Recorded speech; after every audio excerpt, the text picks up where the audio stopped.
നമസ്കാരം, എല്ലാവർക്കും സ്വാഗതം ഡെയിലി ന്യൂസിലേക്ക്. നാളെയും തുടർന്നുള്ള ദിവസങ്ങളിലും പൊതുജനങ്ങൾ എല്ലാവരും ശ്രദ്ധിച്ചിരിക്കേണ്ട എല്ലാവരുടെയും അറിവിലേക്കായി വളരെ പ്രധാനപ്പെട്ട അറിയിപ്പുകളുടെ വിശദ വിവരങ്ങളാണ് ഈ ഒരു വീഡിയോയിലൂടെ നിങ്ങളുമായി പങ്കുവെക്കുന്നത്. സംസ്ഥാനത്ത് വലിയ തട്ടിപ്പുകൾ നടക്കുന്നതിന്റെ വാർത്തയാണ് പുറത്തു വരുന്നത്. ഇപ്പോൾ ലോൺ ക്ലോസ് ചെയ്ത് ആ ഒരു തുക വർദ്ധിപ്പിച്ച് നൽകാമെന്നുള്ള പരസ്യ ബോർഡുകൾ സ്ഥാപിച്ച് ആ ഒരു വിശ്വാസം നേടിയെടുത്തുള്ള വലിയ ഒരു തട്ടിപ്പിന്റെ വാർത്തകളാണ് പുറത്തു വരുന്നത്. ലോൺ ലഭ്യമാക്കാമെന്നും ഇടപാടുകാരുടെ ബാങ്കുകളിൽ നിലവിൽ ക്ലോസ് ചെയ്ത ലോണുകളുടെ തുക കൂട്ടി നൽകാമെന്നും മറ്റും ആനുകൂല്യങ്ങൾ ലഭ്യമാക്കാമെന്നുമായിരുന്നു തട്ടിപ്പു സംഘത്തിന്റെ പരസ്യം. ഇത് വിശ്വസിച്ചാണ് കൊട്ടാരക്കരയിലെ വ്യക്തിക്ക് 7 സ്റ്റാർ അസോസിയേറ്റ്സ് എന്ന സ്ഥാപനത്തിൽ വെച്ച് ലോൺ ശരിയാക്കി നൽകാമെന്ന് പറഞ്ഞുകൊണ്ട് 52,000 രൂപ കൈപ്പറ്റിയത്. ശേഷം പണം തിരികെ ലഭിക്കാതിരുന്നതോടെയാണ് പരാതിക്കാരൻ പോലീസിനെ സമീപിച്ചത്. പരാതിയുടെ അടിസ്ഥാനത്തിൽ പോലീസ് കേസെടുത്ത് അന്വേഷണം നടത്തി പ്രതികളെ ഇപ്പോൾ അറസ്റ്റ് ചെയ്യുകയും ചെയ്തിട്ടുണ്ട്. അപ്പോൾ തീർച്ചയായും ഇത്തരത്തിലുള്ള പരസ്യങ്ങളിൽ കുടുങ്ങി വഞ്ചിതരാവാതിരിക്കാൻ പ്രത്യേകമായി തന്നെ ശ്രദ്ധിക്കണം. അടുത്തതായി പങ്കുവെക്കുന്ന അറിയിപ്പ്, സംസ്ഥാനത്തെ വിവിധ ജില്ലകളിൽ അൾട്രാവയലറ്റ് വികിരണത്തിന്റെ തോത് അപകടകരമായ രീതിയിൽ ഉയരുന്നു. കഴിഞ്ഞ 24 മണിക്കൂറിനിടെ കണക്കനുസരിച്ച് ഇടുക്കി ജില്ലയിലെ മൂന്നാർ, ആലപ്പുഴ ജില്ലയിലെ ചെങ്ങന്നൂർ, പത്തനംതിട്ട ജില്ലയിലെ കോന്നി എന്നിവിടങ്ങളിൽ ഏറ്റവും ഉയർന്ന UV ഇൻഡെക്സ് അതായത് 8 രേഖപ്പെടുത്തിയിട്ടുള്ളത്. ഇവിടെ ജാഗ്രതയുടെ ഭാഗമായി സംസ്ഥാന ദുരന്ത നിവാരണ അതോറിറ്റി ഓറഞ്ച് അലർട്ട് പ്രഖ്യാപിച്ചിട്ടുണ്ട്. കൊട്ടാരക്കര, ചങ്ങനാശ്ശേരി, ഒല്ലൂർ, തൃത്താല, മാനന്തവാടി എന്നിവിടങ്ങളിൽ യെല്ലോ അലർട്ടും പ്രഖ്യാപിച്ചിട്ടുണ്ട്. പകൽ 10 മണി മുതൽ 3 മണി വരെയുള്ള സമയങ്ങളിലാണ് ഉയർന്ന അൾട്രാ വയലറ്റ് സൂചിക രേഖപ്പെടുത്തുന്നത്. അതിനാൽ തന്നെ ആ ഒരു സമയങ്ങളിൽ കൂടുതൽ നേരം ശരീരത്തിൽ നേരിട്ട് സൂര്യപ്രകാശം ഏൽക്കുന്നത് പരമാവധി ഒഴിവാക്കണം.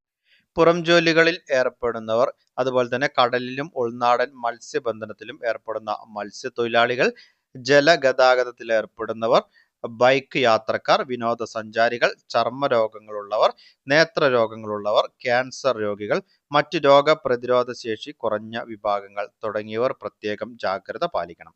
പകൽ സമയത്ത് പുറത്തിറങ്ങുമ്പോൾ തൊപ്പി, കുട, സൺഗ്ലാസ് എന്നിവ ഉപയോഗിക്കാൻ ശ്രമിക്കണം. യാത്രകളിലും മറ്റും ഇടവേളകളിൽ തണലിൽ വിശ്രമിക്കാനും ശ്രദ്ധിക്കണം.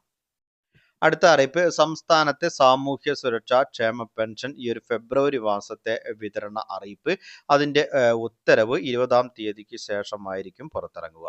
അതിനുശേഷം 25-ാം തീയതി മുതൽ ഈ ഒരു തുക വിതരണം ഉണ്ടാകും എന്നുള്ള സൂചനകളാണ് പുറത്തു വരുന്നത്. 2,000 രൂപയാണ് ഫെബ്രുവരി മാസത്തെ ഗുണഭോക്താക്കളുടെ അക്കൗണ്ടുകളിലേക്കും കൈകളിലേക്കുമായി ലഭ്യമാവുക.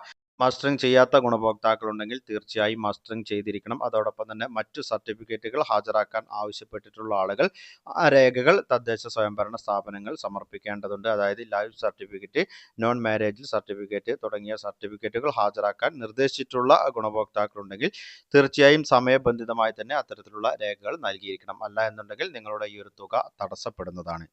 മസ്റ്ററിംഗ് ചെയ്യുവാൻ എല്ലാ മാസവും അവസരമുണ്ട്. എല്ലാ മാസവും 1-ാം തീയതി മുതൽ 20-ാം തീയതി വരെ മസ്റ്ററിംഗ് ചെയ്യാത്ത ഗുണഭോക്താക്കളുണ്ടെങ്കിൽ തീർച്ചയായും മസ്റ്ററിംഗ് ചെയ്യാവുന്നതാണ്. 35 വയസ്സ് കഴിഞ്ഞിട്ടുള്ള സ്ത്രീകൾക്ക് നൽകുന്ന സ്ത്രീ സുരക്ഷാ പെൻഷൻ പദ്ധതി പ്രകാരമുള്ള തുക വിതരണം സംസ്ഥാനത്ത് ആരംഭിച്ചിട്ടുണ്ട്. രേഖകൾ കൃത്യമായി സമർപ്പിച്ചിട്ടുള്ള ഗുണഭോക്താക്കൾക്ക് ഇതിനോടകം തന്നെ തുക അക്കൗണ്ടുകളിൽ ലഭ്യമായിട്ടുണ്ട്. അതായത് 10 ലക്ഷത്തോളം ഗുണഭോക്താക്കൾക്കാണ് ഈ ഒരു തുക നിലവിൽ കൈമാറിയിട്ടുള്ളത്. രേഖകളെ പിശക് മൂലം നിരവധി ആളുകൾക്ക് ഈ ഒരു തുക ഇപ്പോഴും ലഭ്യമാക്കിയിട്ടില്ല. അവരുടെ രേഖകൾ വീണ്ടും കൃത്യമായി പരിശോധിച്ചതിന് ശേഷം വീണ്ടും റീസബ്മിറ്റ് ചെയ്യുവാനുള്ള അവസരമുണ്ട്. അത്തരത്തിൽ അപേക്ഷ നൽകുകയാണെങ്കിൽ തീർച്ചയായും നിങ്ങളുടെ അക്കൗണ്ടുകളിലേക്കും ഈ ഒരു തുക ലഭ്യമാവുന്നതാണ്. 2-ാം ഘട്ടത്തിൽ ഇതിന്റെ വിതരണം ഉണ്ടാകും. പൊതുജനങ്ങളെല്ലാവരും ശ്രദ്ധിച്ചിരിക്കേണ്ട വളരെ പ്രധാനപ്പെട്ട അറിയിപ്പുകളുടെ വിശദ വിവരങ്ങളാണ് പങ്കുവച്ചത്. മറ്റുള്ളവരിലേക്കും ഈ ഇൻഫർമേഷൻ ഷെയർ ചെയ്തെത്തിക്കണം. അഭിപ്രായങ്ങളും നിർദ്ദേശങ്ങളും കമന്റിലൂടെ എഴുതി അറിയിക്കുക. പുതിയൊരു വീഡിയോയിൽ വീണ്ടും കണ്ടുമുട്ടാം. അതുവരേക്കും അനൂപ് സൈനിങ് ഓഫ്.